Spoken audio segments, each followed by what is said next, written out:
नमस्कार दोस्तों, स्वागत है आपका एपिसोड 8 के अंदर शर्तें लागू किताब का। आज के इस एपिसोड के अंदर हम आस्क एक्सपर्ट नाम की कहानी आपके साथ साझी करने जा रहे हैं। सवाल: मैं 10वीं में पढ़ने वाला एक लड़का हूँ। मुझे अपनी क्लास की लड़की से प्यार हो गया है। वो भी मुझसे प्यार करती है, लेकिन ये बात वो कभी मानती नहीं। हम साथ में एक ही बस से आते हैं, साथ में लंच करते हैं और क्लास में भी कई बार साथ ही बैठते हैं।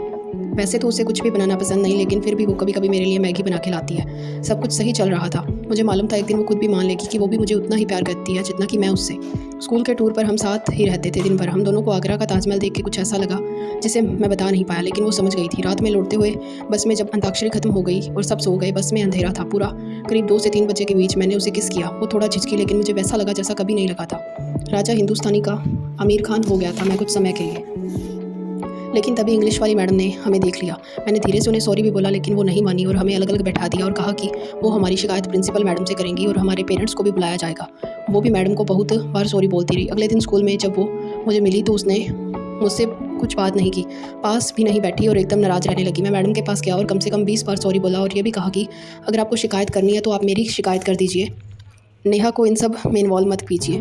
मैडम कुछ नहीं बोली और मुझसे कहा शाम को मेरे घर आना, वहाँ बात करेंगे इस बारे में और ये किसी से कुछ भी बोलने की ज़रूरत नहीं है, वरना सबको बता दूंगी वो रात वाली बात। मुझे कुछ भी समझ में नहीं आ रहा था। नेहा ने बात करना बंद कर दिया था और अब मैडम घर पे बुला रही थी। मुझे लग रहा था कहीं वहाँ पर वो मेरे पेरेंट्स को पहले से ही ना बुला ले। खैर, मैं चुपचाप खेलने के बहाने से घर से निकल गया और मैडम के यहाँ पहुँचा। मैडम का घर बहुत ही अच्छा था, सब कुछ बहुत ही सलीके से रखा हुआ था। सामने अलमारी में सीढ़ियाँ पड़ी थी और किताबें रखी हुई थी। मैडम की कुछ फ़ोटो भी लगी हुई थी दीवार पर। सारी फ़ोटो में एक बंदा भी था साथ में, उसके पति जैसा लगता था। पूछने पर पता चला तो वो उनके हस्बैंड ही हैं। मैडम ने मुझे कोल्ड ड्रिंक के लिए पूछा। मैंने बार बार कहा मैडम मुझे माफ़ कर दीजिए, लेकिन मैडम ने कहा वो प्रिंसिपल से शिकायत करके ही रहेगी।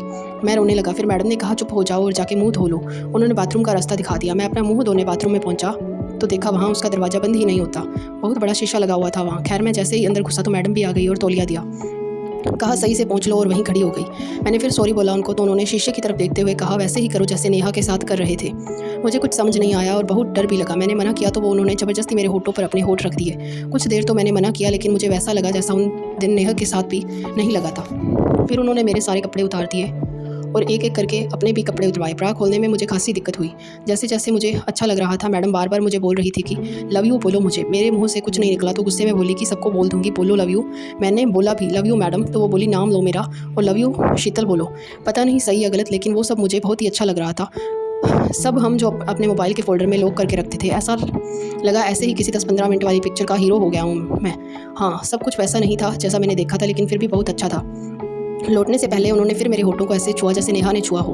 मैंने फिर सॉरी बोला तो कहने लगी डोंट वरी, किसी को नहीं बोलूँगी, टेक केयर। मेरी समस्या यह है कि मैं नेहा से प्यार करता हूँ और मैडम मुझे हफ्ते में एक बार अपने घर आने के लिए कहती है। कई बार बुला के कुछ नहीं करती, बस लव यू शीतल बोलने को कहती हैं बार बार।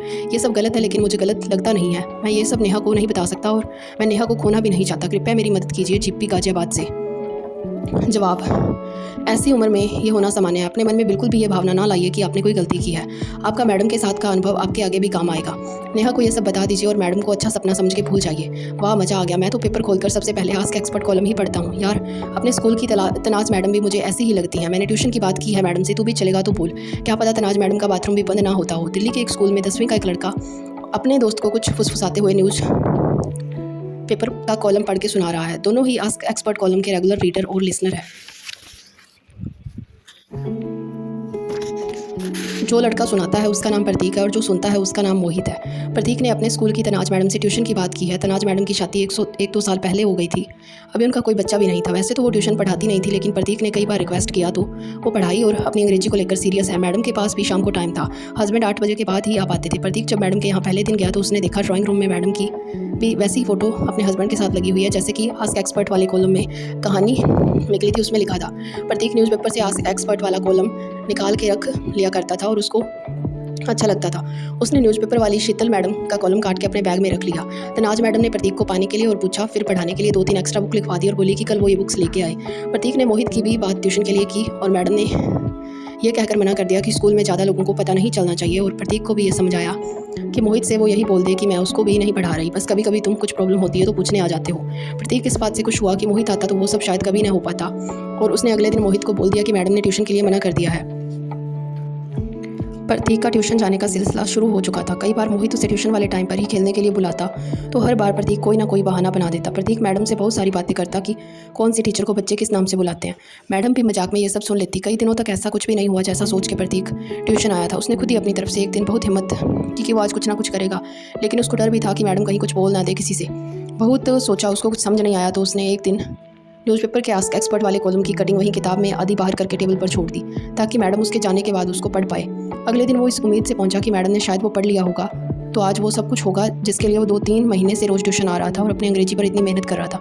मैडम ने चाहते ही वो किताब उसको दे दी और कहा, अपना सामान देख लिया करो जाने से पहले, कल तुम्हारी बुक भी यहीं छूट गई थी। प्रतीक को कुछ समझ नहीं आया कि मैडम ने ऐसा कुछ बोला ही नहीं जिससे वो आगे बढ़े। सॉरी मैडम, बुक के अलावा कुछ और तो नहीं छूटा था ना? प्रतीक ने पूछा। नहीं, बस बुक थी। बात आ गई हो गई।